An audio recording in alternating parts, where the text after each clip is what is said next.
And we're live. Good day, whiskey brothers and sisters, and welcome to the Whiskey Book Club's 10th book review in the first edition of this one right here, Whiskey Island, a portrait of Islay and its whiskeys, by author Andrew Jefford, which is right up here, that gentleman right there. And as always, we're honored to have you, the viewer, and our panel with us here today. My name's Dolph. I'm the founder of the Whiskey Book Club. I'm your host tonight. And for those of you a little bit new to us, I'll explain just a wee bit what we're about. We are a group of whiskey geeks, and we love it. And we love to share a dram of our passion and whiskey and reading about whiskey. And there are other alcohol book clubs out there right now, but none, I tell you, that delve so deeply into the book that we do, and with the author that's here with us now. And I got to tell you, I'm pretty excited, as I've been looking forward to this for about 6 months. And when you mention the name Andrew Jefford in the spirits world, you inevitably get a response is, holy, that's a serious catch, Dolph. And he is. He is a serious catch. He's seriously accomplished, seriously respected, seriously intriguing. And Andrew Jefford, the author of Whiskey Island, this one right here again. See that one right there. He's a journalist. He's a consultant. He's a tasting judge. He's a lecturer, tour guide, and author to this one other whiskey book and 14 other books, all in the wine world. We'll talk about that in a little bit, but you can look down below for a full list of all 15 books. So let's start with a roundtable introduction with our names, our other platform handles, what's in our glasses, and why we chose that particularly maybe. And we're going to start, as always, with our special guest, Andrew. And we're going to continue with our other panel members. If Dave comes on, we'll throw him on. There'll be Kent and Nick right afterwards, and I'll finish it all on. So, Andrew, you're up, kind sir. Okay, well, great to be with you all. Pretty exciting for me. I'm speaking to you from the south of France, which is where I live. Lived here for 11, 12 years now. What can I say? It's it's a great writing this book, Peat, Smoke and Spirit, as it was originally, now Whiskey Island, was really one of the great experiences of my life. It was a real privilege. Ever since I first went to Islay about back in the early 90s, I thought this is just one of the most exciting places I've ever been, one of the most romantic places I've ever been, one of the most evocative and moving places I've ever been. And I wanted an excuse to go back and to be nosy and to hang out and to find out everything I could about the island. And writing the book was really a fantastic opportunity to do that. So that was my primary motivation in wanting to write the book. Of course, I'm a drinks writer as well. And, when I set about the book, there were several other quests as well. One was to try and write, in a way, the ultimate whiskey book, in terms of technicalities and details, to really get into the nitty-gritty of that. And then the third thing that I know, Dolph, you want to talk about a bit later, is the whole kind of terroir question. So the idea was also to do a kind of terroir test. Does terroir exist? Let's look at all the different elements in whiskey and try and reach whatever conclusions we can about that. And we can chat about that later. I haven't got a huge range of whiskies here, but I have got a Lafroig. So that's what's going to be in my glass tonight. Hand you back to Dolph. And that looks lovely. And that was a 4 oak, which I haven't seen in a very long time, Andrew. So, yeah, it was a present from a friend a few years ago. I'm envious, kind sir. Nice. Kent, you're up. Hi, my name's Kent. I go by Whiskey Ass on pretty much all media forums and stuff. And in my glass tonight, I'm going to the Wee Beastie, 5-year-old, kind of new to our market. It's kind of what I expected for a younger whiskey. It was, you never know with these things. Sometimes you get your head all swelled up on what the product should be, and sometimes it lets you down, and sometimes it doesn't. And this did not. Well, the hype didn't help. There was a lot of hype. It did not help, but it still held up for its name pretty good. So, all right, thank you, sir. Nick, Black Cat Whiskey. Hey everyone, it's Nick, and this afternoon I have Ardbeg Blazda, and going with the season, it is in a set of chocolate ears. Oh, lovely. So a little bit of chocolatey notes for sure. Absolutely. Absolutely. Nick, no handle. And Hi, no handle. Can you hear me? perfectly. Awesome. I'm just drinking some grapefruit soda because I'm driving around lots, but I am holding my new bottle of this that went on sale the other day, and there you go. That's what he's gonna have. Tonight. I have no handle. You can only find me here. This is it. The one place you will ever find Nick. Yeah, I don't do so. We can barely get him to answer his phone, actually. So he doesn't do any of them. I'm Dolph again. I'm doing some oogie, so I like strength as we all know, and I'm really enjoying it right now. So this with the coffee that I'm having in the morning. I've never done that, so I'll show you guys on here. And I got that from my sister, best brother ever. So I'll claim that. Might as well claim that. So thank you all for being here, ladies and gentlemen. We have a lot of questions to go through because there's tons of comments or tons of content, I should say, in this book. It's poetic and it's very specific with the whiskey geek information. So I love that it carries like both sides of the spectrum, which is really fun for me because you usually get one or the other. We're doing both. So David McNichol did the same thing in his book, but this is so much fun. So thank you again, Andrew. I'm really happy that you're here. And I said it. I meant it. I've been looking forward to this for 6 months. So try not to gush, and I'll start the questions right away, if that's all right. Yeah, shoot. Perfect. And Nick, I'm going to get you to mute yourself on there, kind sir, because I get a little bit of feedback on yours. Perfect. Thanks, sir. So, Andrew, you've been in the wine and whiskey business for a while now, and you undoubtedly know a lot of people that could have written the foreword to the re-release of Peat, Smoke, and Spirits, which is now Whiskey Island. Did you pick Dave Broom? And because fantastic, I love him. Why did you, or did your publisher pick Mr. Broom? Well, it was me that picked Dave.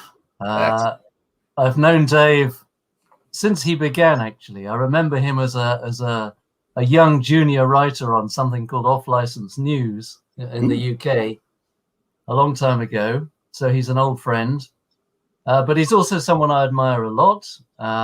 He's a Scot. That was quite important to me because I'm not, or at least only in part. I mean, my grandmother was a Stuart, so I've got a bit of Scottish blood in there. But Dave's the real deal.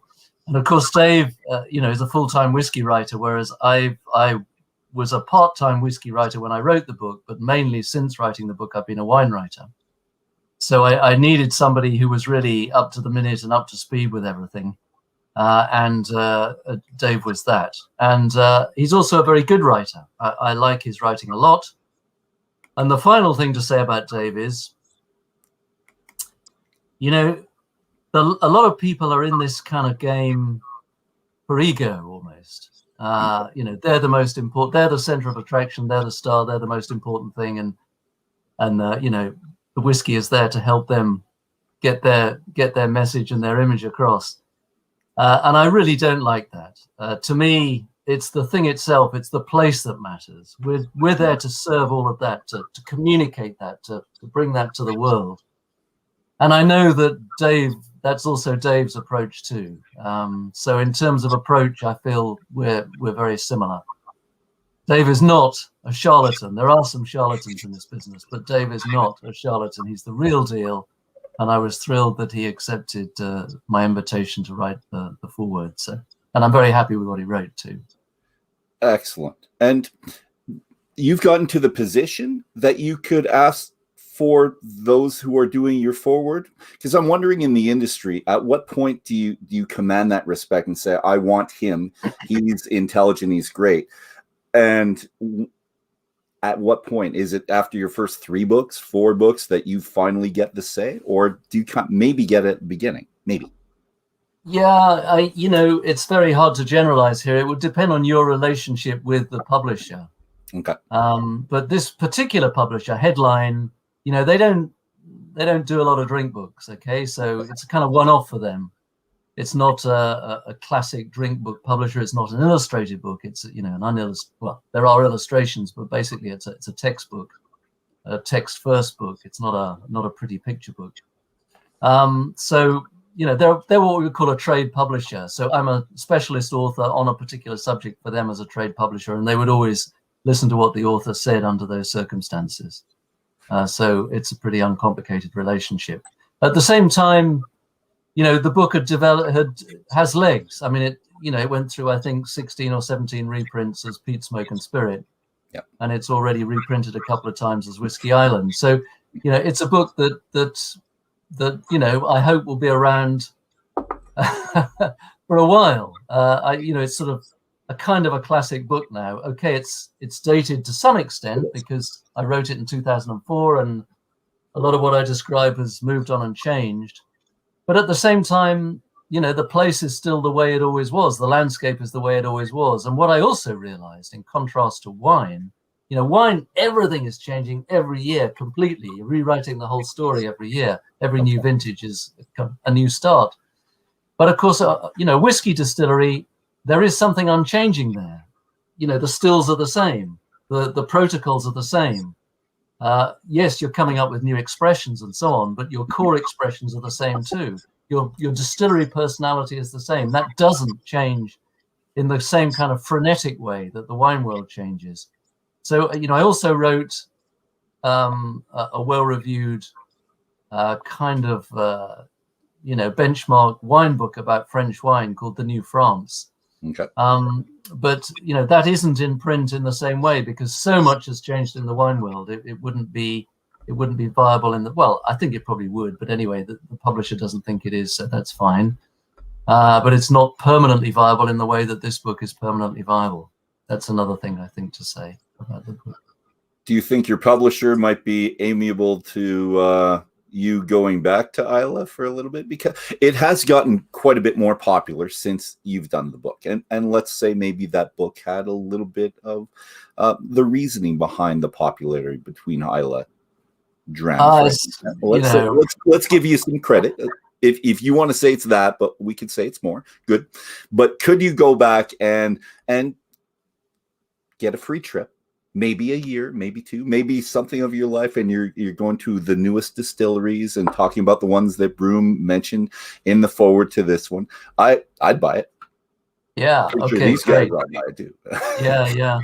But by the way, how many of the panel have been to Isla? Hands up for those who. Yeah. Okay. Great. Nick has been. Scotland, but not Isla.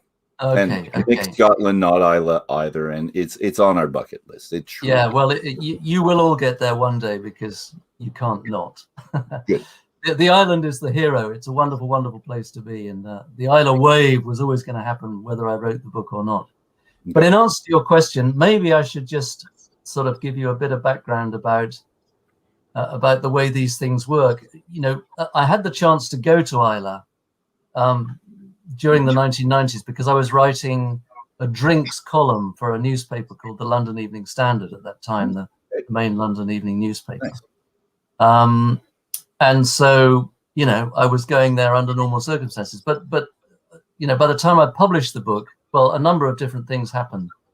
I got married. I had one child was born the year after the book was published, and another child a couple of years after the book was published. And that changed the kind of the economics of everything quite significantly. And then I really needed to earn money in a way that, well, I always needed to earn money, but if I was my only responsibility, it didn't matter too much whether I earned, a little or a little more. I could get by one way or the other. But when there's four of you, you can't take that kind of cavalier attitude. So I really had to become much more serious about earning money, and there was much more money for me to be earned really as a wine writer, principally, than as a whiskey writer. So that's why I switched over to wine writing. And then actually, my family and I went to Australia for 15 months in 2009 to 2010. Then since 2010, we've lived in France, so it hasn't made much sense to do a lot of whiskey writing living in the south of France.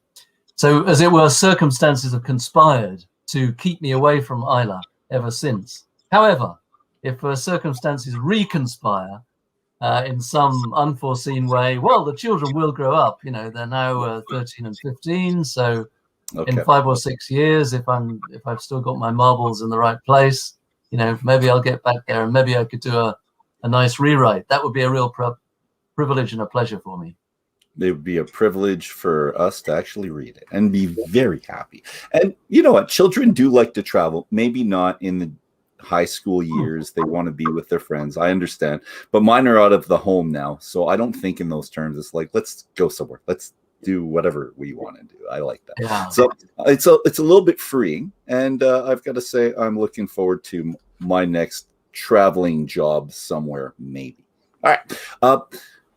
I do this often. I throw up quotes, and they're very long quotes. So hopefully you can stick with me, Andrew, and panel, because you're starting first.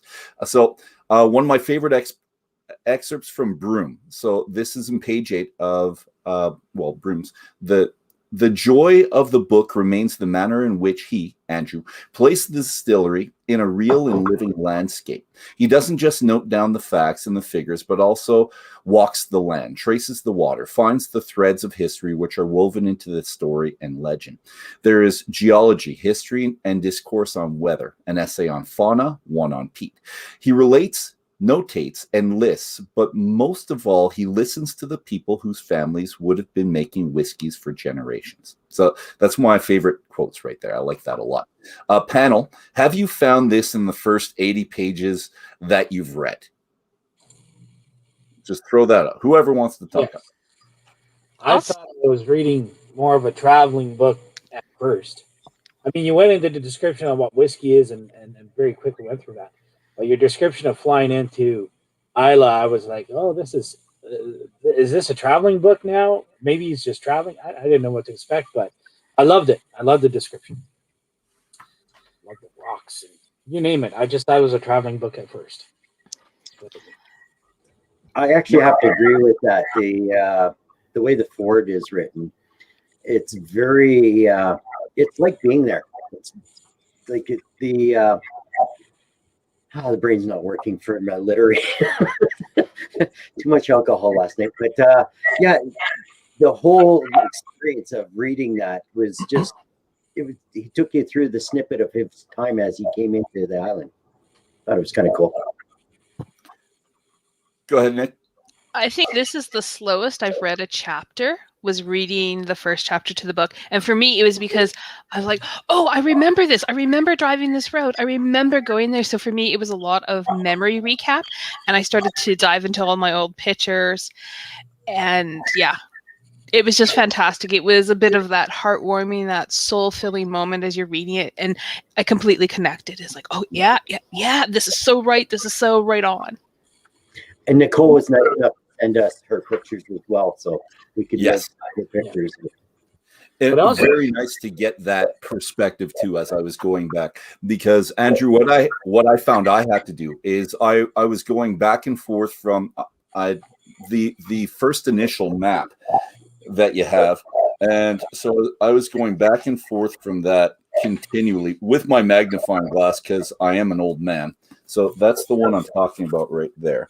So continually back and forth, trying to locate the island. And what I want, and I was going to ask you, do you own the rights to that? Because if you do, I'm wondering if you have posters that I could actually buy that has that on it. Yeah, that's interesting. I mean, well, I don't know who has the rights to that. Okay. Honestly, we got it done specially for the book. So I guess yes. I guess probably the answer is I do, or the publisher does. You know, I can write to the publisher about that if you're interested. That's for I would love to have that. And these guys, we get very devoted to the people that we interview over the 4 weeks. You're like family, and we want them in our Scotch rooms behind us in different spots. So that would be a perfect one. And just to have a large font of everything in the different places would be, I'd like that a lot. But Andrew, let's continue. What did you think of that as a synopsis to your work? Was this your aim in writing the book?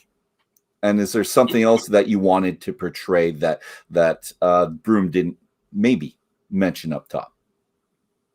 Well, I was, as I say, very happy with what Dave wrote, and I think, he got it, he understood.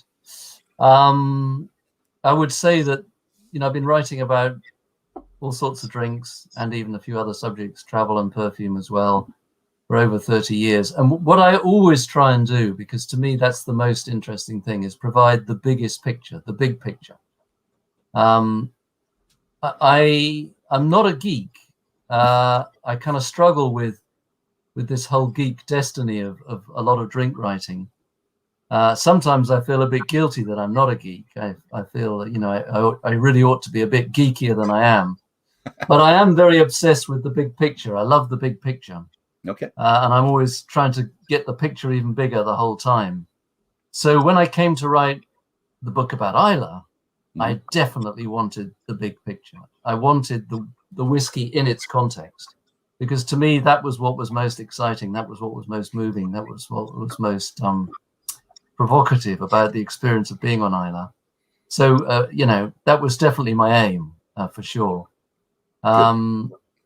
It's interesting going back to the book, as I have after sort of a few years away from it.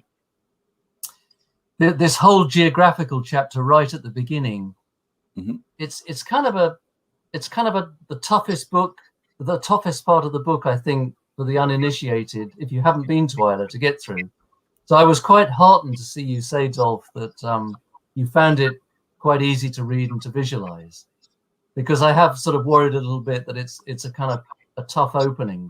We go around the island, all the geography in some detail, but there isn't a lot of storytelling, whereas later on in chapters about shipwreck and history and so on, we can do much more storytelling and draw people in.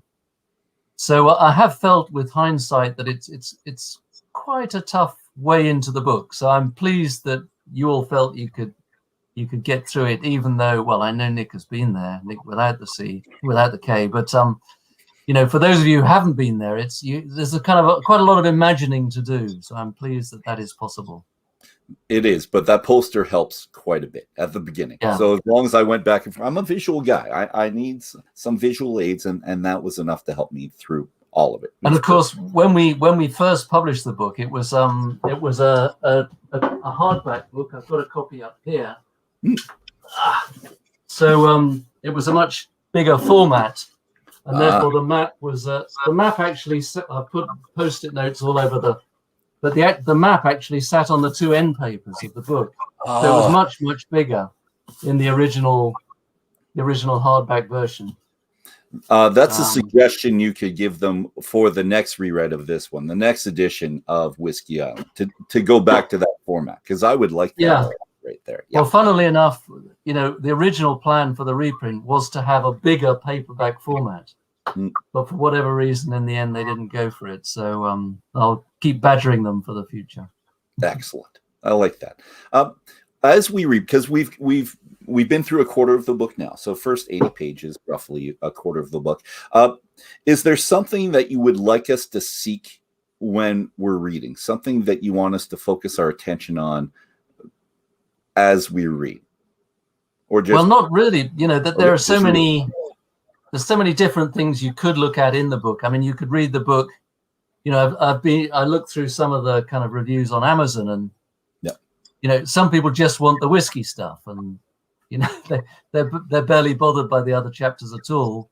Okay. Whereas in a way, it's the chapters I had to work hardest with were the whiskey distillery chapters, because there was a lot of technical stuff in there, and the ones I enjoyed the most were all the other chapters. So sorry. Okay, I'm just looking at the comments. There's some feedback. Am I okay? I'm not too loud. It's not getting you bad. Nope. Okay, good.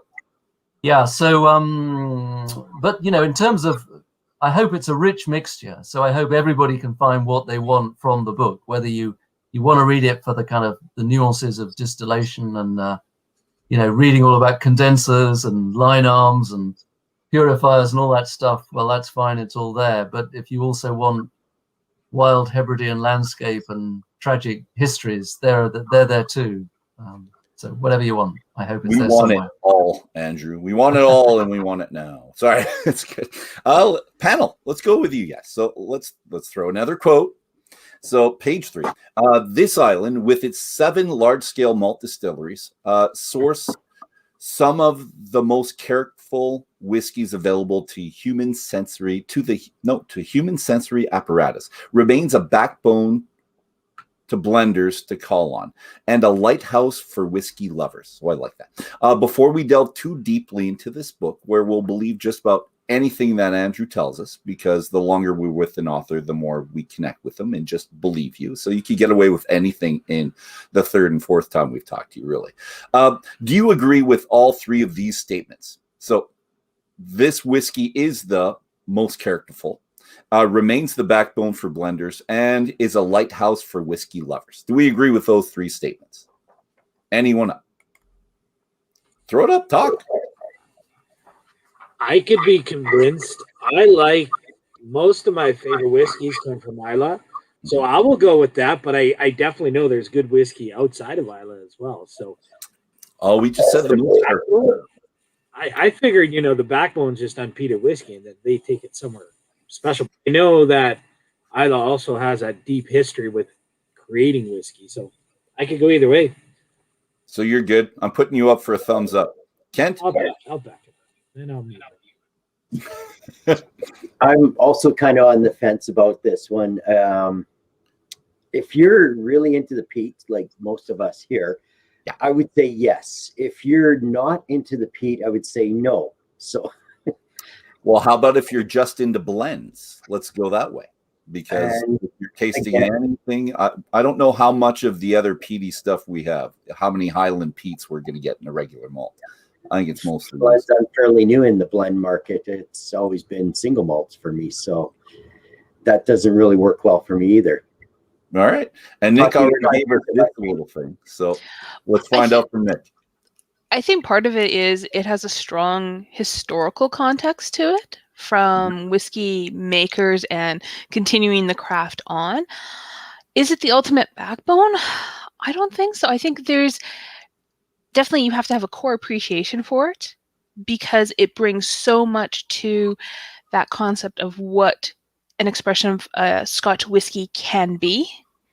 Yeah. But even on Islay, the peat varies from Ardbeg doing a lightly peated to a no peat, to Bunnahabhain not peating, to Bruichladdich going heavily peat, to some of the newer ones playing with even different expressions at Kilchoman and Ardnamurchan. So there's just such a wide variety. I don't think you can shoehorn it all into one box, Dolph. I think it's wider. It's bigger than that.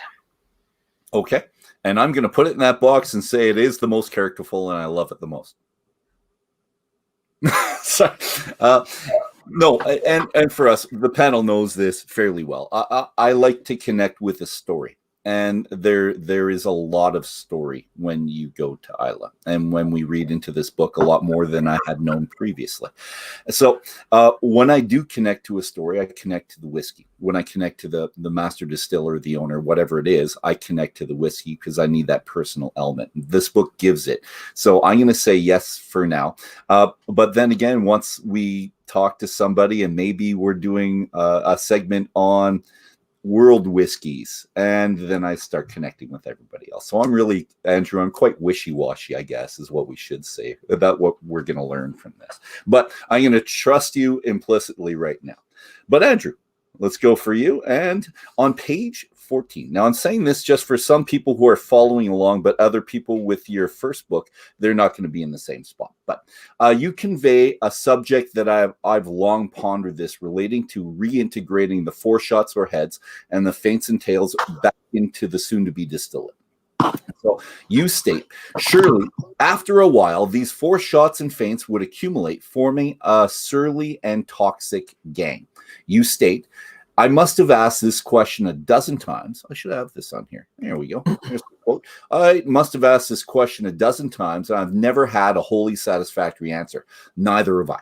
Indeed, I'm beginning to believe that even those of great chemical experience don't fully understand everything which is going on inside the spirit still.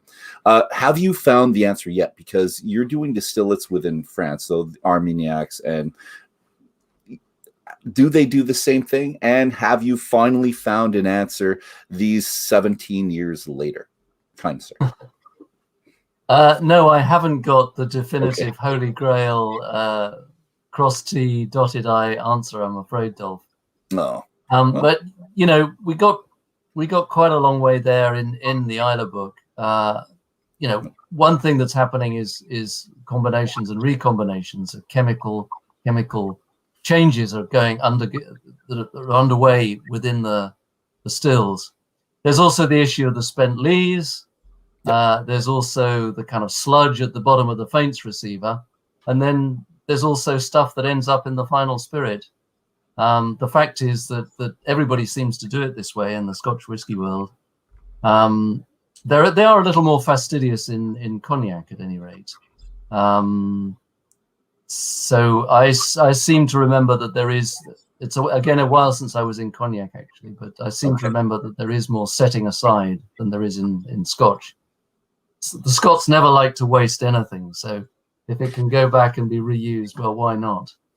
No, oh, sorry. Yeah, no. So but anyway, the answer is I haven't got the Holy Grail answer for you. Okay. And I really have to think, because I've been told by many distillers that peat really doesn't come out until the heads. You're not going to get it. So the more peat, the more head laden, I guess it would be, in the oilier the expression. But still, I'm wondering how much they go into the heads. And if it is continually recycled, how does it not become toxic? What changes at the molecular level between it? And I did ask this question of Dr. Don Livermore, one of ours for JP Weisers in this country. And I'll get to that later, because I'll read his response after I get the okay from him to say I could read his response. So I'll do that. Yeah. But I mean, really, you know, distillers will be the people to talk to, really. Yeah. Panel, tell me something that you liked. So tell us something that you learned or really liked. A word or two on whiskey section. So that one little section starting in page 9, 10, something like that. And I'm going to give you the first one for me. And I've got another one to hold on to. If you look at copper under a microscope, says Douglas Murray, it looks like a scouring pad. So I learned that. There was no way I knew that previously. I thought metal's going to be fairly slick. But no, a scouring pad. And we knew that it purified the sulfury notes. We knew that it stripped it away. And I guess it makes more sense when you look at it at that level. So I'm going to throw this out. Kent, Nick, and Nick, what do you think? Go back to your notes. Well, they're all laughing, but I can't hear a thing. No, I'm looking at it. You know, something that kind of hit me that I didn't really realize is that when you're distilling something, you mentioned there was a wash still. There's a pitch right here, wash still, then a, what do you call it? With the little hole? Yeah, the next still. I just had the picture. Anyway, I don't know. The whole picture is interesting. It was kind of, you know, there, but I knew that they kept using this. I always thought they used the same still. That you put it in the big still, and then it would hit the copper, and then the longer the still, you know, the whiskey kind of.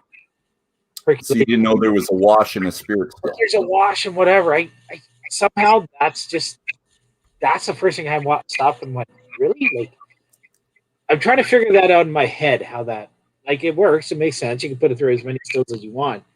But I thought when you, like, triple distill something, it's kind of the same still. But, okay. I don't know. So that was just minor that kind of hit me. I went, oh, did I know that? Did I not know that? Or did it go out my brain? That's one thing. Perfect. Thank you, sir. That's one thing. Kent, you got something for us? Click. Sorry, going to steal my mouse back from my wife. She took control of the other monitor. I think we're 10 books in now. Most of this, I think, is pretty general knowledge for us. Maybe some fine points through here just to hammer things home, but for the most part, it's just normal for us.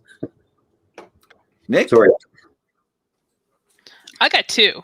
So, and because I'm reading the Peat Smoke and Spirit edition, what caught me, given how much of an older print it is, it's on page 7.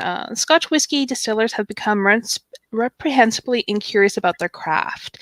They have historically resisted research and experiment, matching precedent in maintaining consistency has been one industry aim. When things have been changed, meanwhile, it has generally been for the purpose of a second aim, which is to cut costs and make more profit for owners and shareholders. I believe a more curious and questioning approach could lift the quality of Isla's whiskies higher than it is at present. We do not yet have the best of all possible whiskey worlds. Complacency benefits no one. And I think this is an issue I've been struggling with currently. So seeing it in print from this book, 2004, yeah. 2004, it echoes that this has been a long-standing issue that hasn't been addressed by the industry. It is still something they're struggling with, and I think it's becoming highlighted more and more. Excellent. Yeah. Oh, go ahead. Can I just come in here? Is that okay? Yeah. Yeah, I mean, that's a good point, Nick. But I would, for me, things are getting better. I mean, the fact that you have all these other distilleries, and particularly the smaller distilleries on Islay now, they will be by definition curious and innovative. And the fact that there's been a kind of marketing explosion with malt whiskey over the last 15, 20 years, and a huge demand for more and more expressions, I think has also upped the level of curiosity and intrigue, even amongst the biggest players.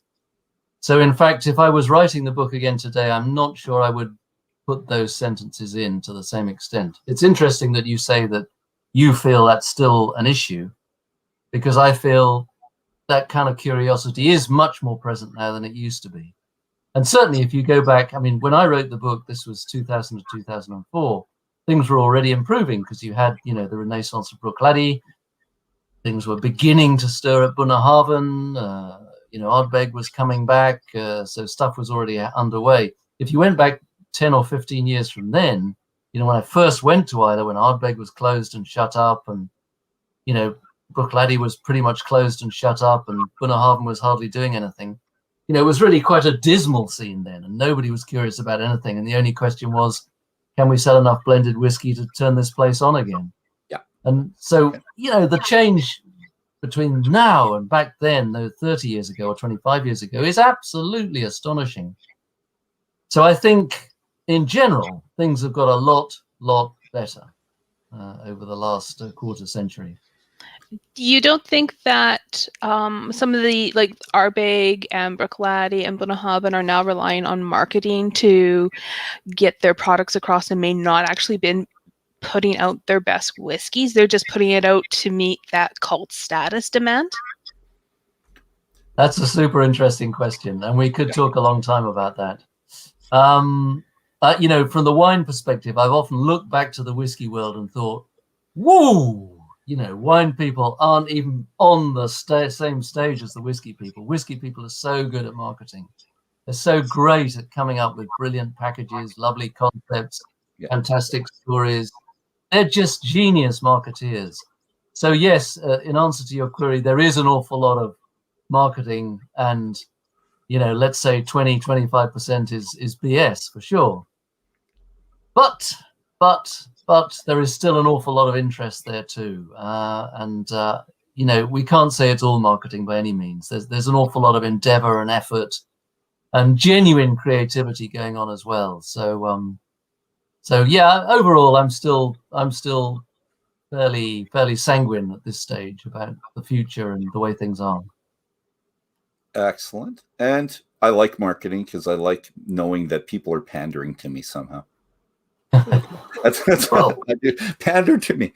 Make me want your product. But if a product is beautifully marketed, you will enjoy it more. So what's not to like? Like I said, if I have that story behind it and I can link myself to it, but that's, again, what you were saying. And Nick, same thing with you. Wee Beastie 5-year-old, the way that was promoted, it was over the top promoted, and everyone wanted it. And then when we all tried it, we were not as impressed. And with all good reason, it's a 5-year-old whiskey. Every one of us on this panel have the bottle. I don't know how many you guys did, but I bought one for the society. I bought one for myself. I tried it. I shared it. So yes, Nick, I'm going to agree with you there, because we want more than just pandering. No matter how much I love people pandering to me, we want more. And sometimes we get it. And when we find those whiskeys, we do appreciate that, right? Nick, your second question. The second one is from page 8. Barley variety and yeast strains are two matters in which the Scotch whiskey industry remains indifferent. This is a state of affairs which I hope will change in the years ahead. And I think there's been actually sort of two pathways. There have been some distillers who have picked up on playing with grain varieties, and others who have stayed the course. Yeast, not so much, because I reached out to a couple of them as I'm reading the book. I'm reaching out to the distilleries and reaching out to the global brand ambassadors saying, okay, tell me what you can tell me. And they're like, oh, it's what our recipe has been for the last 20 years. I'm like, well, that's kind of boring when you look at the likes of bourbon and they're playing with yeast varieties. You're looking at Canadian, they're playing with yeast varieties. Japanese is playing with yeast varieties. So it's kind of, I think there's still some value to that statement as well. And there's some good that's happened, but there's also that sort of weakness that's highlighted. Yeah.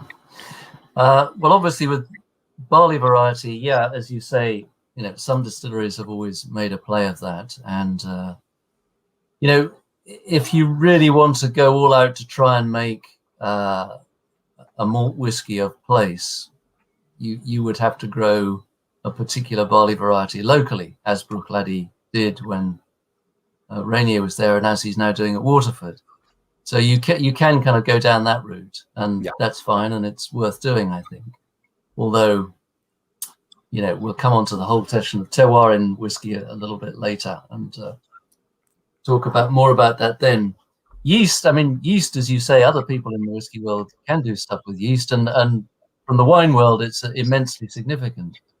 It's often, you know, considered one of the essential parts of terroir in wine is indigenous yeast, the local wild yeast, which are in the air, and you know, many winemakers, even at the top level, are using those wild yeast for their fermentations. I don't think distillers would ever want to do that because it would be too much of a risk. But on the other hand, they could, you know, you can put character into base, you know, your beer, as it were, via using interesting yeast strains, and nobody seems to be wanting particularly to do anything with that. So yeah, you know, they could do more. That could be one way in which they could generate interest, but it's sort of easier for them actually to generate interest at the other end with aging than it is to take risks right back at the beginning stage with actual brewing. Remember that, you know, whiskey is very much a multi-stage product. You know, you start with this grain, but that's not much good to you until you've malted it. So you go through one transformation with malting, and that's not much good to you until you've actually brewed with it. So then you go through another transformation with brewing, but that's not much good to you until you've actually begun to distill it. So you distill it once, but that's not much good to you until you distill it a second time. So you distill it a second time. And then you can't drink the stuff because it's totally undrinkable at that stage. So then you have to age it for an awfully long time. So it's a very much a multi-stage process. And what we enjoy is the product of all of those different multi-stages. And as I say, it's probably easy to kind of play the varieties in the later stages of that process than at the beginning stages. Dave asks, are the big distillers doing more innovation, or is it the newer, smaller guys? Tends to be the newer, smaller guys for sure, because they're the ones, you know, they're the ones who's it, you know, they're going to be selling their single spirit principally themselves, whereas the big guys will always be principally selling into the blending market, and the blending market isn't going to want a lot of tweaking about with this or that. They just want their consistent spirit that they can blend with as they always have done. So yeah, it's the smaller guys that are going to lead there. And they're making a name for themselves and trying to distinguish themselves as well. So I'm going to go with a quote, because I said something you like or something you learned. So this page 11. So let's find the quote if we could. Here we go. Odd. Until you realize that pure alcohol is very much not the aim, since pure alcohol would be vodka. What distinguishes malt whiskey from vodka is precisely its impurity. A bundle of assorted alcohols, esters, aldehydes, phenols, and acids, which are usually termed congeners. These are precious. These are indeed the whole point. So I like that a lot. So I just wanted to throw that out there. It's what we're looking for. We really do. And Andrew, looking back at the book, I was wondering what your background in university was, because a lot of geology, a lot of history, and it's immediately perceivable in the first chapter, landfall. So is that what you studied at university, or did you develop that knowledge because you're specifically in your field and winemaking right now? I could see how that could open up, and you just have to make sure that you had that knowledge. Yeah. Well, the straight answer to your question is no, I didn't study earth sciences at university.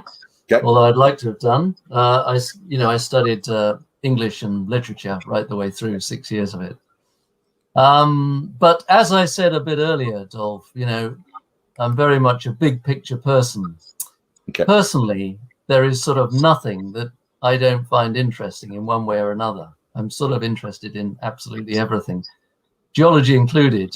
So it was a great pleasure and privilege to be able to get stuck into the really very interesting and complex geology at this very small place. It's amazingly complex, considering the size of Isla.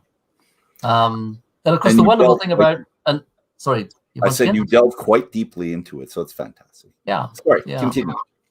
Yeah, and this is of course the fascinating thing about an island, this piece of land surrounded by sea. It's a cutout. If you were looking at an equivalent size, a part of Speyside, you wouldn't be able to approach it in the same way. It wouldn't have the same kind of graphic quality that an island has. Mm-hmm. And I realized this again and again and again and again and again as I was writing the book. There is something special about small islands, of course. They distinguish themselves by their physical form in a way that places on mainlands tend not to, even though, of course, many mainlands are also islands, just much, much bigger islands.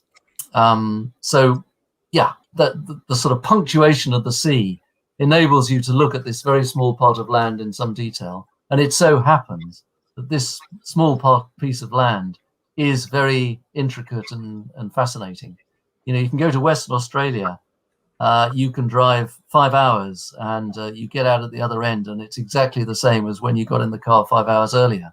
Nothing changes because it's part of a craton. It's part of an old piece of land that's been exposed to the Earth's surface for an enormously long time. That isn't true with Isla.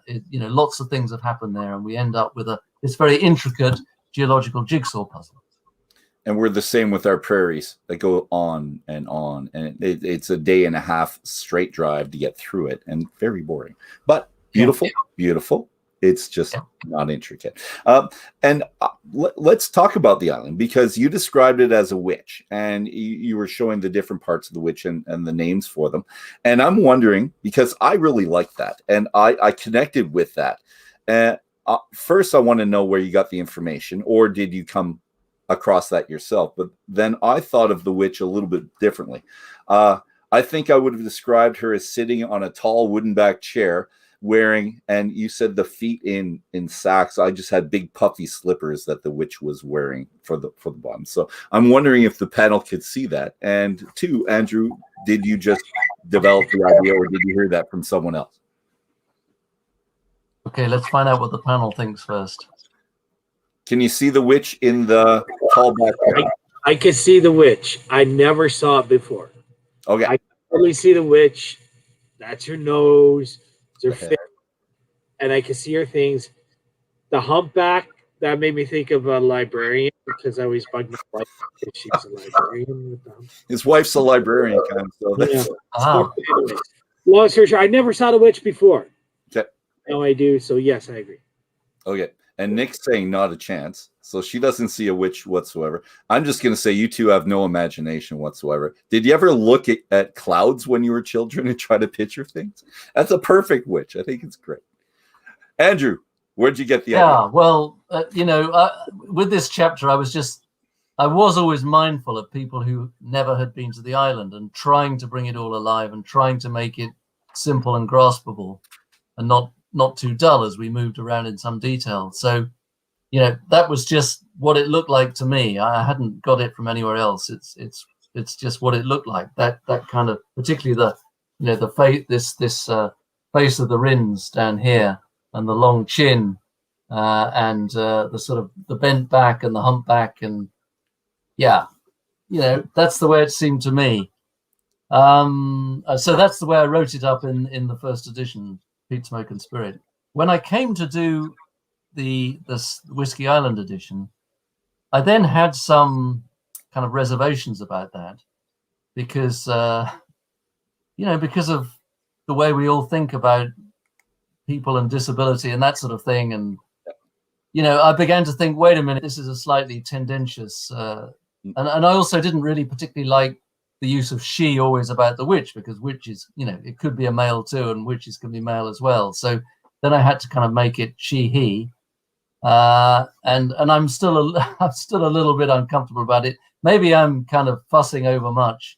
We all read fairy stories, and fairy stories are full of witches, and it's part of our collective unconscious, our Jungian collective unconscious. It's all there. Anyway, it's just a kind of a visual click to get people to kind of see the island in a sort of personified way.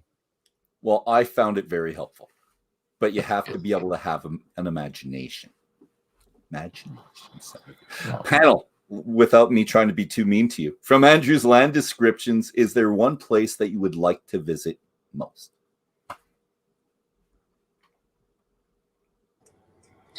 I know Nick says I'm the same way. Yeah. When I get there, I'm never coming back. Okay. Nick, your favorite place when you were there, the most vivid memory from the landscape point of view, please. Macquarie Bay. It was a Saturday afternoon. We had got to the island. The wind was blowing. The sun was shining. You had the waves cresting in onto the beach. And you walk through this tall grass and these sand dunes. And then it's there. And it's this beautiful blue water. And you've got the birds in the distance. And it's a world away. Okay. And we sort of sat there and went like, whoa. And it was one of those take your breath away moments. Nice. That's good. And was this the one with the seals in it as well that was described? No. Nope, not that. No. Okay. That's the wild open one, Macquarie. Okay. And I have a picture from Nick that I was trying to find in here with the seal, so I won't put that up now if I could find it. Mine was the southern part of the Rins, which have some of the oldest rocks on the Earth's surface that you described. And I imagine standing on these rocks and feeling a sense of power and nostalgia just being on these old rocks with not much else around it. So that was me. Nick, do you want to change your answer from everything to anything specific, or do you just go with everything? No, I got to go with everything because I got to go there. There's no one particular spot. I mean, if anything, this thing reminded me of when I went up to Yellowknife the first time. I didn't know I ever wanted to go, but once I was there and actually saw the rocks and the shields, I was, oh my God, all of it was gorgeous. So I can only assume that when I went to Scotland the first time, I was like, what's up there? But then I took the train right up to the north end of Scotland and realized how beautiful it was. So I can only imagine Isla's the same. So I'm still going to say everything. Excellent. Okay. And I like the descriptions. It reminds me of Canada. It is very, anyways, you and I will make it there one day.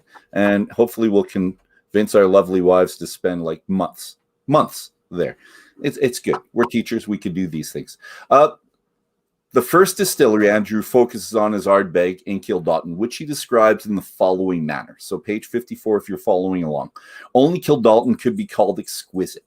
You will then inevitably conclude that these are the three distilleries, Laphroaig, Lag, and Ardbeg, above all their peers, which had to exist. I like that part. The landscape demanded it. And if you want to know specifically why, buy the book. Next question. I just wanted to say that. So Andrew describes the history of Ardbeg. So that's where we are now. And that's why most of us have Ardbeg, and those that are drinking stuff. Well, I'm still with coffee, but we have that. It's geology, ownership, buildings, and machinery, and how it was all or is represented in its taste profile up to the publication of Peat, Smoke and Spirit in 2004, which Nick has there. I have too many questions to fit into this episode, but I think the panel can whittle it down to 2 or 3 questions or interesting facts. Maybe. We'll see if we can do that. Mine, and I've got 3, but I'll just stick with one. Mine is page 71, most of the phenol and peaty malt, Stuart points out, lies in the husk. I didn't know this. The 50 to 54 ppm phenols, which correspond to Ardbeg's malt spec, would only result in the normal way of things in about 18 ppm parts per million in the spirits. A reverse jet aspirator was thus fitted to the mill in May 1998. The use of the husks ups the final phenol content in the spirit to 23 or 24 ppm. Now, Andrew, you said you're not a whiskey geek, but that's a very whiskey geek thing to focus on. And I picked up on it. I thought it was fantastic. So I really like that. So, panel, what do we have up there that you liked in this one that maybe you didn't know or something you just love?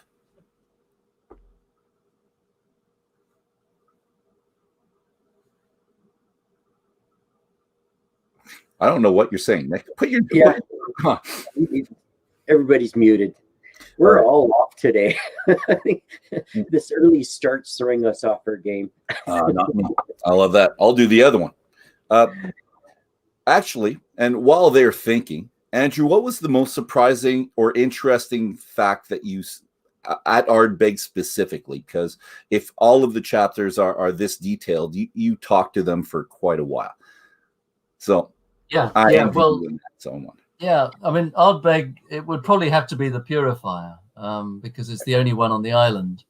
Okay. And you know, whenever I tasted Ardbeg, there's a lot of polish to Ardbeg always.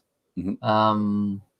It doesn't have the kind of gutsiness that you get at Lefroy, for example, and that you get in the younger expressions of Beaumont. And I think that kind of polish is a lot to do with the purifier. So, you know, to me, that was probably the most interesting thing about Ardbeg. It was the only distillery on the island with a purifier, and trying to work out, you know, what effect that might have on the finished spirit. Perfect. And what was the? Let's do the math on it. You said it would have been 2 point what times distilled with the purifier? 2.5? Was it 2.5? Yeah, two and a half, something like that. But you know, that's a kind of graphic way of putting it. But obviously, it'll be having an effect for sure. Well, I'm a math teacher, so I like let's stick with the numbers. Okay. Ladies and gentlemen, we hit the hour, but is there something you wanted to add before I start closing it up? I'm not sure if it was in the Ardbeg or the land before, but talking about how the barrels are kept off island for the most part. Yeah. So I went back to a couple of the brand ambassadors. I said, so how much of the Ardbeg stock is kept off island? They said, actually, we have a small production. We only do 1.4 million liters. Most of it's kept on the island. What we keep off island is for insurance purposes or if we run out of room in the warehouse, which I found kind of interesting, where I know like Bunnahabhain, which we'll talk about later, they store a lot off island. They don't keep a lot in the warehouse on the island. So it was kind of a neat little piece of info. Well, you know why that is, Nick? It's because Ardbeg is owned by LVMH, which is basically not a whiskey company. I mean, okay, it does have other distilleries, but it's, you know, it doesn't have big whiskey blends, for example. No. Whereas when you get to, well, obviously Diageo has colossal whiskey blends, so almost everything is trucked off the island pretty much straight away because the production is absolutely enormous. Well, particularly at Colilla. You know, it's a question of what you actually want your spirit for, and Ardbeg is mainly, LVMH mainly wants it for single malt. And so it's in absolutely their interest to age as much as they can on the island and intensify that sense of islandness to it. Yeah, I found it interesting that Colilla basically tanks all their spirits off island and stores it elsewhere as well.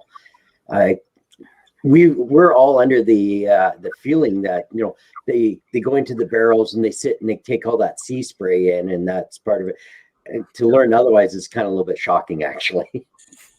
It was shocking for me as well at the time, absolutely. And yeah, I've accommodated myself to it more now, but that is surely the fact. The other thing to say is that if every drop of Islay malt was aged on Islay would be covered in giant pogs full of warehouses. You know, it would be warehoused from all over the place. it wouldn't be the beautiful place it is, because there would be a lot more kind of peri-urban architecture and warehousing there. So and bearing in mind that most Islay malt is going to go into a blend, and it's the way it's distilled that counts principally for the blend. And bearing in mind also that when you speak to the big distillers, they say it's actually, in overall terms, Scotch aging is what counts, not whether it's on Islay or it's in central Scotland. There will be differences, but in gross, that's really what matters. So I think, okay, probably we have got the best of all worlds, but I'm really happy that those who can age on Islay and find a way to do that are doing that. And I would like to see a kind of market in 100% Islay aged Islay whiskey. I think that is a very exciting prospect for the drinker, and I would like to see those whiskies differentiated wherever possible. And it may be that if they were to work more on the kind of the geographical indication side of things legally, that nuance could be put in there somewhere. I think that would be nice. I would be okay if they did have every barrel there, and then as you walk down the street, the Angel Share, you'd actually wouldn't have to buy any type of alcohol. Just stick your head in, just breathe deeply, and the next and just breathe naturally, and maybe have a dram from one place to the next. I think it would be really fun, and it would smell as wood. And well, they do talk about it. Bowmore 1, the vault number 1, where it's the closest to the ocean or it's under sea level. They play that up, and we buy into it, and I have. But ladies and gentlemen, as much as I've bought into that, I've got to say, that's the conclusion to this. This has been a lovely hour. We're moving our conversation from this more formalized me directing stuff to more relaxed, more equally engaging, probably more colorful conversation from these guys on the side. Andrew Jefford, author of Whiskey Island, A Portrait of Islay and its Whiskies, will, of course, be joining us. And really, what better activity is there on a Saturday afternoon for us, Saturday evening for Andrew, than spending time with people and drinking some fantastic single malts. So we're going to be back in 5 minutes on this channel, The After Dram. And if you don't want to miss a minute in the future, please like and subscribe and come back in roughly 13 minutes. We're going to see you all then. So cheers, everybody. Thank you very much, and have a fantastic day if you're not back. Ciao.